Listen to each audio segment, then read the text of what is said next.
अभी हम लोगों ने पढ़ा था लेसन 1, लेसन 2 वर्ड विचार, जिसमें आप लोगों ने पढ़ा था कि वर्ड किसे कहते हैं, वर्णमाला किसे कहते हैं, ये सारी चीज़ें आपने पढ़ी थी।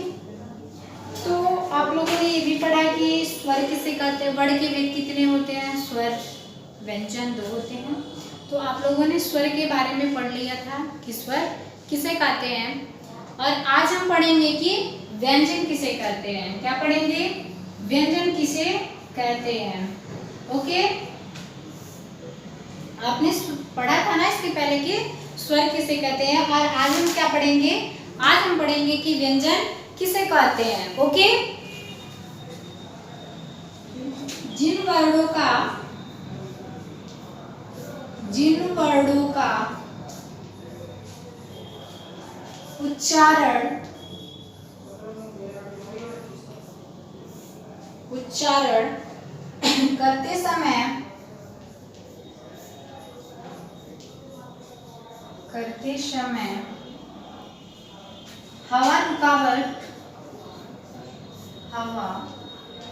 उच्चारण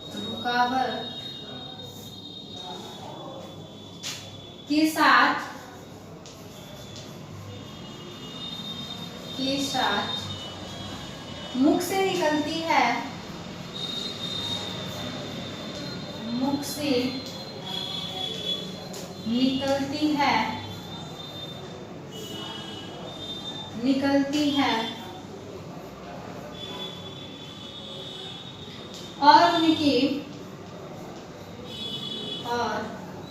उनके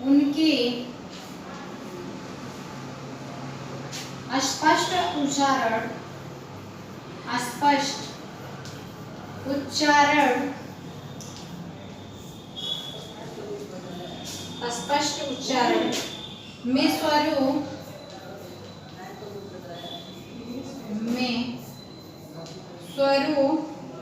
की सहायता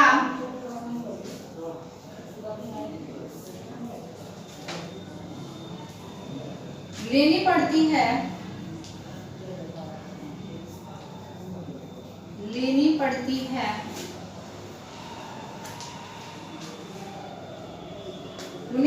पड़ती है। उन्हें व्यंजन कहते हैं।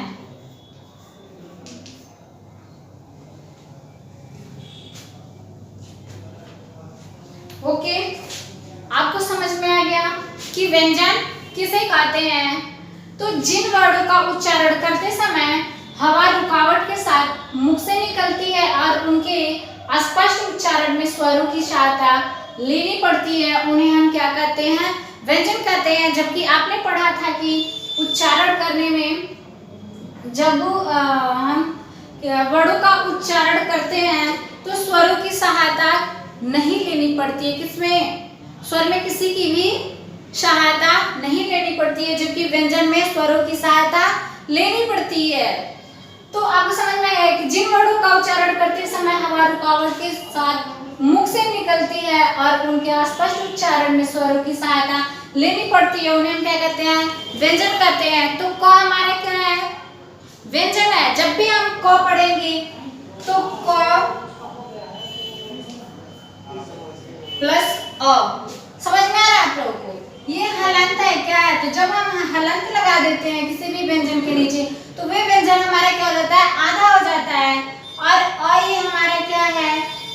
हमारा स्वर है। तो जब भी हम क पढ़ेंगे तो हमको स्वर की सहायता लेनी पड़ेगी, और ये क क्या हो जाएगा? हमारा व्यंजन है। ओके, तो किसी भी वर्ड का जब हम उच्चारण करेंगे तो उस टाइम हम किसकी सहायता लेंगे? स्वर की सहायता लेंगे। ओके, समझ में आ गया आपको? कोई दिक्कत? तो बेटा ये व्यंजन कितने होते हैं? 33 होते हैं। और स्वर कितने होते हैं हमारे? 11 होते हैं। मैंने अभी आपको बताया था इसके पहले कि स्वर कितने होते हैं? 11 होते हैं। और व्यंजन कितने होते हैं? 33 होते हैं। तो व्यंजन हमारा क वर्ग, च वर्ग, ट वर्ग, त वर्ग, प वर्ग, ये सब क्या है? ये हमारे व्यंजन है। और अयोगवाह क्या है? अयोगवाह दो है। कौन कौन से? अंग और आहा, ये दोनों क्या है? अयोगवाह है। क्या है? अयोगवाह है। तो आपको ये कंफर्म हो गया व्यंजन कितने होते हैं? 33 होते हैं। क से ह तक। कहां से?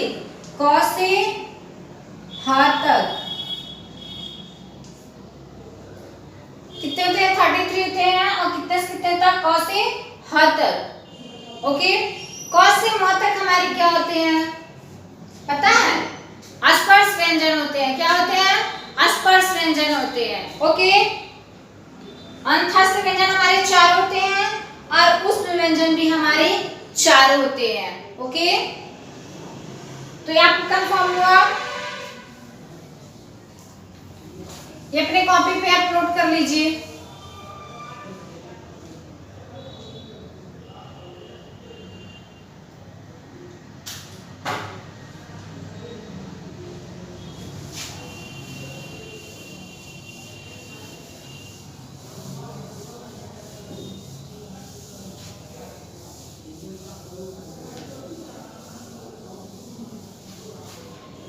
अब हम पढ़ेंगे व्यंजन के भेद। क्या पढ़ेंगे? व्यंजन के भेद।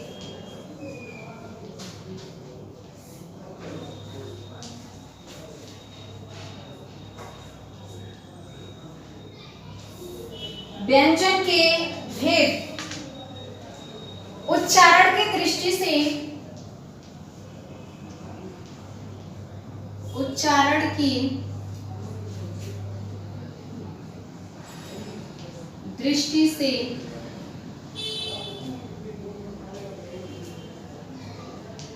व्यंजन के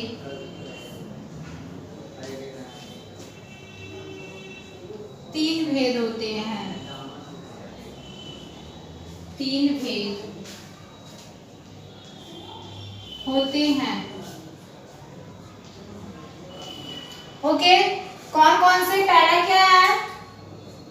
पहला पता है क्या है? स्पर्श व्यंजन है। क्या है? स्पर्श व्यंजन है।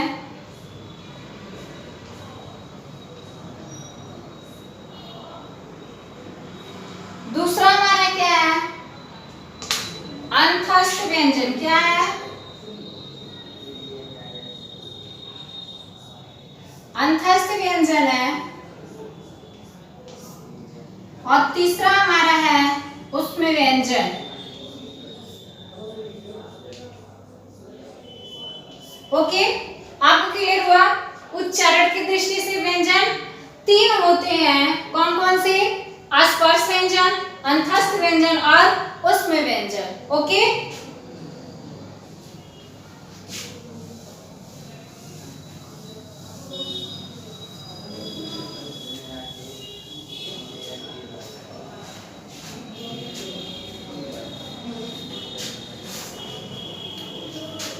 पहला हमारा क्या है? स्पर्श व्यंजन। क्या है? स्पर्श व्यंजन। ओके,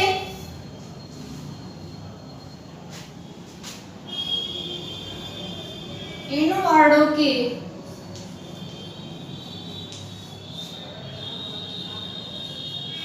उच्चारण में जिह्वा मुख के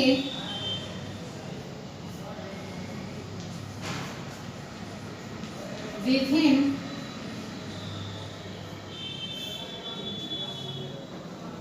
भागों का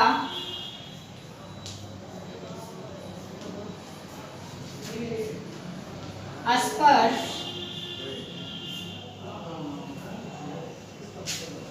करती है,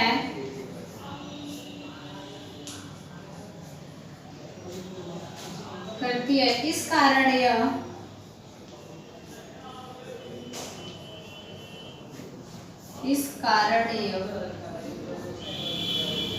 स्पर्श व्यंजन कहलाते हैं।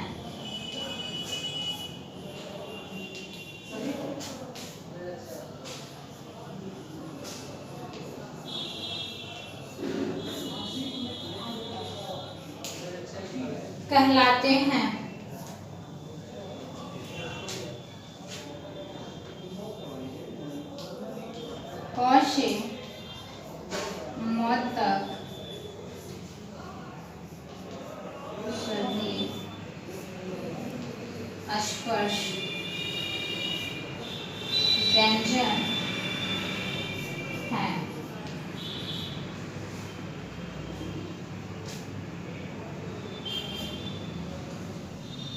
ओके, तो स्पर्श व्यंजन इन वर्णों के उच्चारण में जीवा मुख के विभिन्न भागों का स्पर्श करती है, इस कारण ये क्या कहलाती है? स्पर्श व्यंजन कहलाते हैं। क से म तक सभी क्या है? स्पर्श व्यंजन है। जैसे क वर्ग, च वर्ग,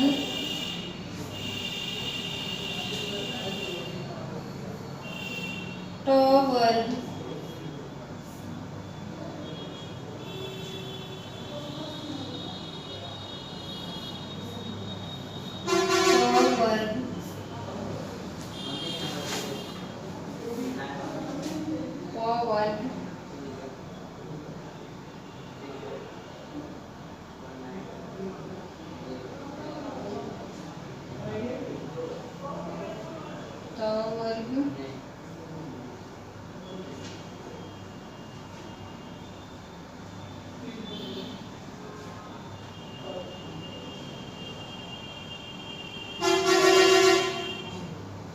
तथा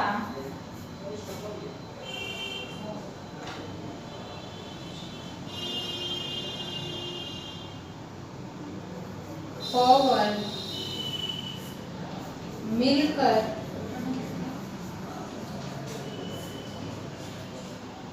25 है। ओके, जैसे क वर्ग हुआ, च वर्ग हुआ, ट वर्ग हुआ, त वर्ग हुआ तथा प वर्ग मिलकर इनकी संख्या कितनी हो जाती है? 25 हो जाती है। कितनी हो जाती है? 25 हो जाती है। समझ में आ गया आपको कि इन वर्णों के उच्चारण में जीवा मुख के विभिन्न भागों को, जो भी मुख के भाग हैं, स्पर्श करती है, इस कारण यह स्पर्श व्यंजन कहलाते हैं। क से म तक सभी क्या है? स्पर्श व्यंजन है। जैसे क वर्ग, च वर्ग, ट वर्ग, त वर्ग तथा प वर्ग, ये क्या है हमारे? ये स्पर्श व्यंजन है। आइए पूरा आप जब काउंट करेंगे, इसको गिनेंगे तो कितने हो जाएंगे? 25 यानी 25 है। ओके, आपको क्लियर हुआ कि स्पर्श व्यंजन किसे कहते हैं? नोट कीजिए इसको।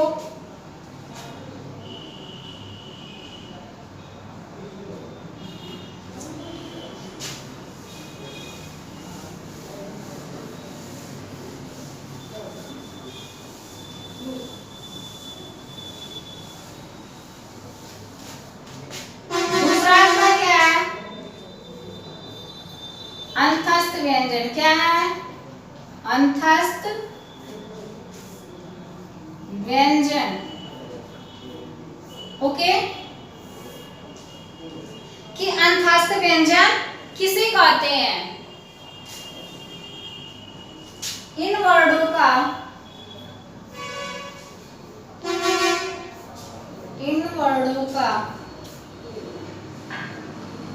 उच्चारण करते समय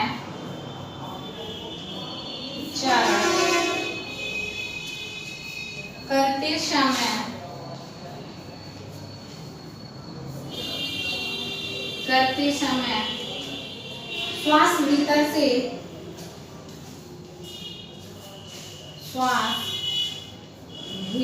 से बाहर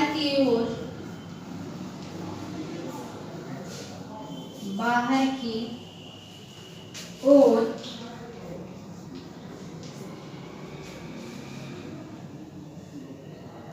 निकलता है।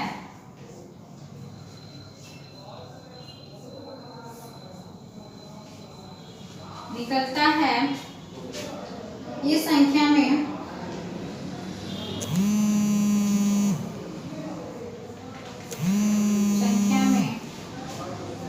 चार है।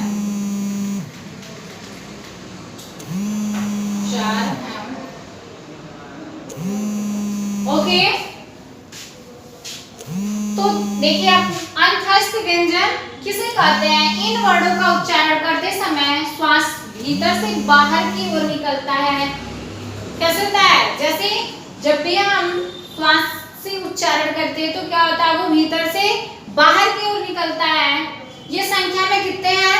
4 हैं। कितने हैं? 4 हैं। कौन कौन से? य, र, ल, व। ओके, कितने हैं? 4 हैं। कौन कौन से हैं? य, र, ल, व। ये क्या है? ये चारों आपके अंतस्थ व्यंजन हैं। जब इन वर्णों का हम उच्चारण करते हैं तो क्या होता है? उच्चारण करते समय श्वास भीतर से बाहर की ओर निकलता है। जैसे हम जब भी बोलते हैं य, यानी जब य बोलते हैं तो वो श्वास उच्चारण किए तो उच्चारण करते समय वो श्वास भीतर से क्या होता है? बाहर की ओर निकलता है। और इसकी संख्या 4 है। य, र, ल।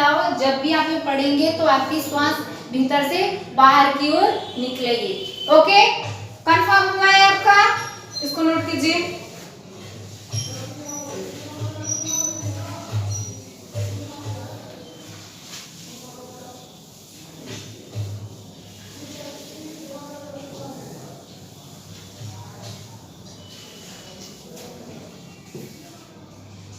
तीसरा पॉइंट है आपका ऊष्म व्यंजन।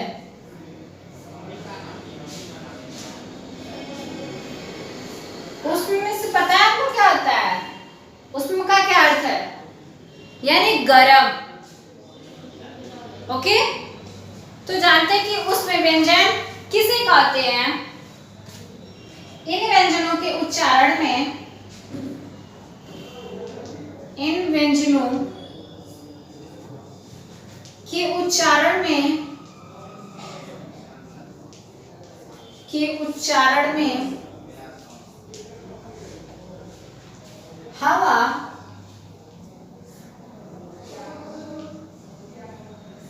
मुख के विभिन्न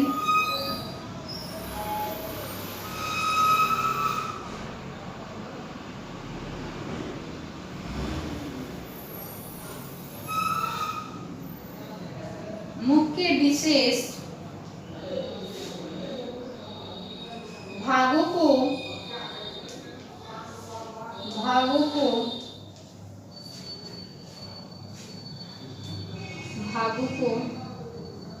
स्पर्श करने के लिए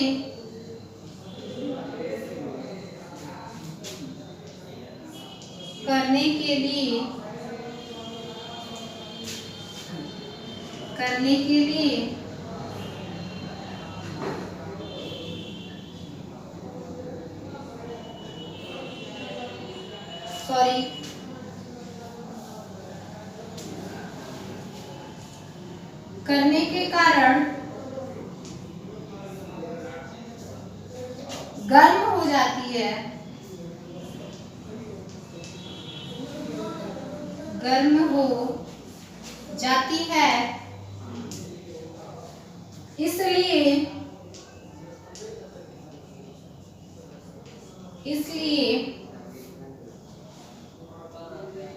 इन्हें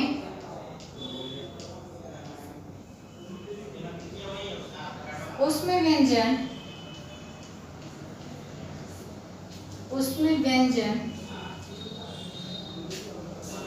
कहा जाता है।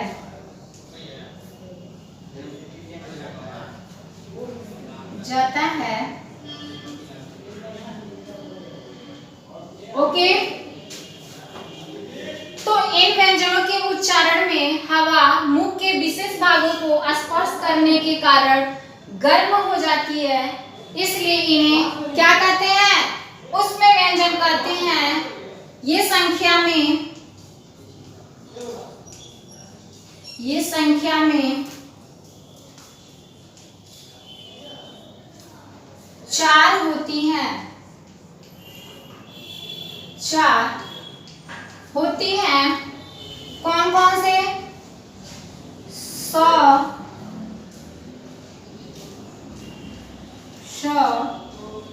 100, हाँ। ओके, ये चारों हमारे क्या है? उसमें व्यंजन है। श, श, श, ह क्या है? उसमें व्यंजन है। यानी कि इन व्यंजनों के उच्चारण में हवा मुख के विशेष भागों को स्पर्श करने के कारण गर्म हो जाती है, इसलिए इन्हें क्या कहते हैं? उसमें व्यंजन कहते हैं। और इनकी संख्या कितनी है? 4 है। कौन कौन से? स, श, स, ह।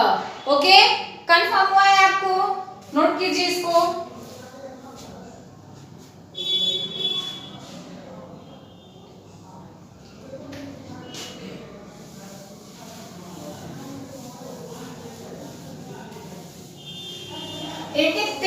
तीन भेद तो आपने पढ़ लिया, एक अन्य भेद भी होते हैं। कौन से? पता है? संयुक्त व्यंजन, ये अन्य भेद में आते हैं। तो आइए पढ़ते हैं संयुक्त व्यंजन किसे कहते हैं। संयुक्त व्यंजन, संयुक्त व्यंजन। ओके, कि संयुक्त व्यंजन किसे कहते हैं? अलग अलग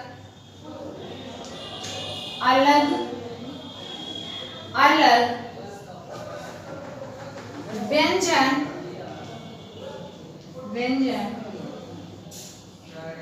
आपस में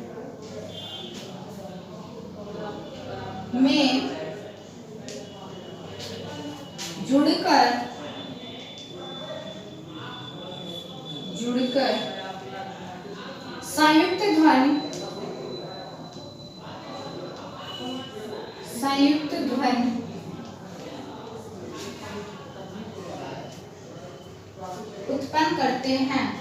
संयुक्त ध्वनि उत्पन्न करते हैं,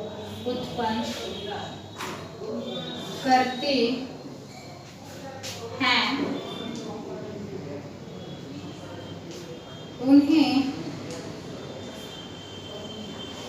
संयुक्त व्यंजन कहते हैं। संयुक्त व्यंजन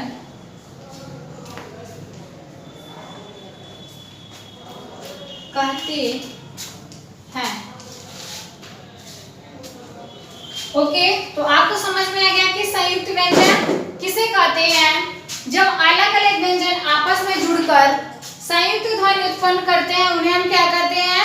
संयुक्त व्यंजन कहते हैं। जैसे क्या क्या है आपका?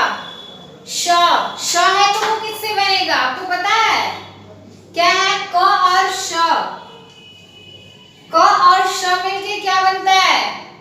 छ बनता है। ये छ आपका किस में आता है? संयुक्त व्यंजन में आता है। वैसे आपका त्र है, त्र,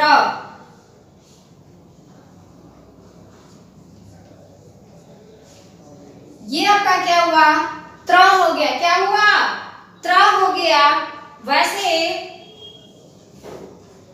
ज और इया है तो आपका क्या हो गया?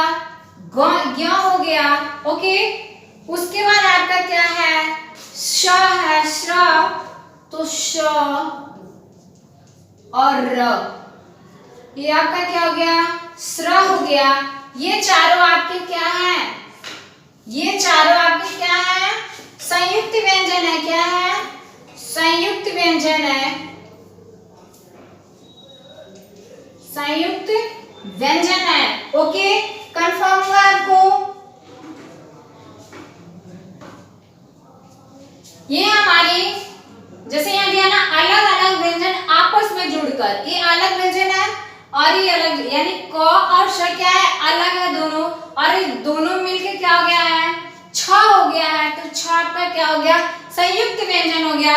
तो अलग अलग व्यंजन आपस में जुड़कर संयुक्त ध्वनि उत्पन्न करते हैं, उन्हें हम क्या कहते हैं? संयुक्त व्यंजन कहते हैं। क्या कहते हैं? संयुक्त व्यंजन कहते हैं। जैसे आपने देखा छ, त्र, ज्ञ और श्र, इनकी संख्या कितनी होती है? 4 होती है, 4। ओके, और ये क्या हो गया? आपके संयुक्त व्यंजन हो गए। ओके, तो आपने आज का इतना पढ़ा, जो भी अपने नोट्स पे उतारिए, ठीक है, इसको लिख लीजिए। और कोई भी आपका रिस्पॉन्स नहीं आ रहा है, जहां आपको नहीं समझ में आ रहा है, जो भी चीजें हो और जो भी आपको होमवर्क दी जा रही है उसको कीजिए और भेजिए।